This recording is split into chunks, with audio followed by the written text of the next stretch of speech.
kita kajian uang kuno. Jadi uang kuno kita edukasi kepada adik-adik mahasiswa, adik-adik siswa dari SMA 10 tentang perjalanan uang rupiah dari masa penjajahan, masa Belanda 1, agresi Jepang hingga sampai di kemerdekaan. Sehingga harapannya adik-adik mahasiswa, adik-adik siswa ini bisa paham dengan rupiah, asal muasalnya, hingga mereka mencintai rupiah itu dalam diri mereka.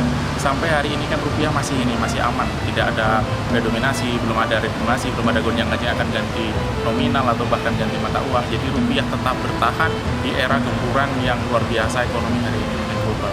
Makanya edukasi uang rupiah ini saya sangat berterima kasih kepada Museum Sang Nila Utama yang sudah mengambil materi ini tentang hasil kajian uang kuno. Akhirnya uang kuno, uang rupiah hingga zaman sekarang bisa kami kenalkan kepada adik-adik sehingga adik-adik bisa mengetahui sejarah uang kuno, fungsi uang kuno, dan sampai dinikmati hari ini. Terima kasih. Jadi masa SMA ini masa yang labil, masa yang masih butuh peralihan, butuh bimbingan. Nah, salah satunya dengan edukasi uang kuno ini mereka bisa menumbuhkan nasionalisme, salah satunya nasionalisme terhadap Republik Indonesia ini, karena mau tidak mau uang rupiah itu pasti berseiringan dengan sejarah, dengan perjuangan. Kita ambil masa SMA karena mereka sudah kita anggap dewasa. Kalau adik-adik dari SMP dan SD kita anggap hanya mereka sebagai generasi penerus yang masih terlalu tunasnya, masih terlalu muda.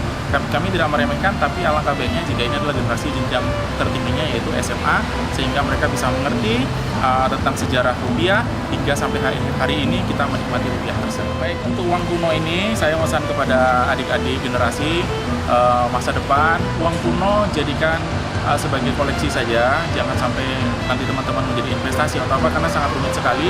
Baiknya dicintai, dikoleksi, dan sebagai bukti sejarah perjalanan Republik Indonesia dari sebelum kemerdekaan, merdeka hingga perjuangan sampai merdeka yang sampai terang benderang saat hari ini.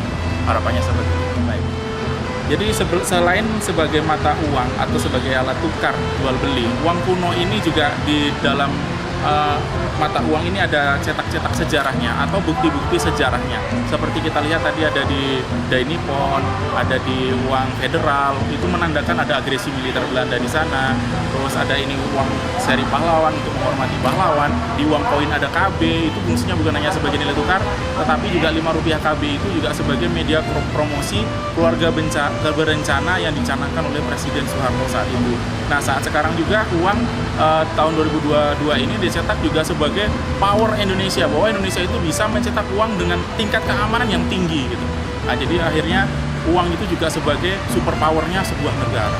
Nah, ada pesan-pesan di sana yang ingin pemerintah sampaikan, yaitu tadi contohnya Rp5 KB, terus 10 tabanas, itu ada 2 tabanas aluminium dan tabanas kuning, itu supaya menggiatkan generasi muda dan masyarakat saat itu untuk menabung. Jadi tabanas itu tabungan nasional. Ada lagi beberapa seri, contohnya seri pekerja. Di sana ada beberapa pekerja, misalnya nelayan, tukang taki getah, ada penenun. Itu tujuannya yang menghargai para pekerja dan supaya masyarakat Indonesia giat bekerja, karena sudah diabadikan tuh sendiri tuh di seri pekerja. Begitu juga seri hewan, misalnya seri hewan ini memperkenalkan ada gambar komodo, gambar harimau, gambar gajah, itu edukasi inilah hewan-hewan yang dilindungi di Indonesia. Ini uang-uang hewan-hewan yang ada di uang ini dilindungi dan sudah langka. Kalau bisa ya kita lestarikan juga, ini berkesinambungan dengan kementerian-kementerian lain, misalnya Kementerian Kehutanan, Pariwisata, begitu. Jadi sudah di uang itu sudah dituangkan semuanya.